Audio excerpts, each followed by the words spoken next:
Matthew 6:33 is a pretty well-known scripture for most of us. It says, "But seek ye first the kingdom of God and his righteousness, and all these things shall be added unto us." Do you remember what all these things are? Well, in verse 25 it says what we're going to eat, what we're going to drink, what we're going to put on to wear. You know, it says that he's going to meet all of these needs. Like it says in verse 32, "For all these things do the Gentiles seek, for your heavenly Father knows that ye have need of all these things."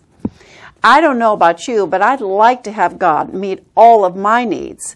But I have to realize or think about, am I really seeking God first? Here's a little simple test I heard a young girl say to me one time, and I thought it made a lot of sense. She said, "What is it like when you're going to the movies? Do you say, hey, we're going to be late, guys, hurry up?" You say to your spouse or maybe the children. And what if you're in the movie and your little child says, or your grandchild says, "Hey, I need to go to the bathroom. Can you take me?" And you go, "Wow, I'm going to miss some of the good part."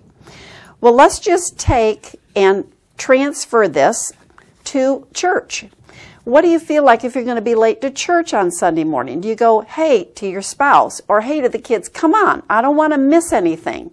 Or if a small child says, "I need to be taken out and go into the bathroom," and you think, "I don't want to miss what the preacher is going to say." So I think this is a pretty good little test. If we can look forward to going to church as much as we can look forward to going to the movies, I'd say that we're pretty much putting God first. "But seek ye first the kingdom of God and his righteousness, and all these things are going to be added unto us." That's what I would call getting to the point.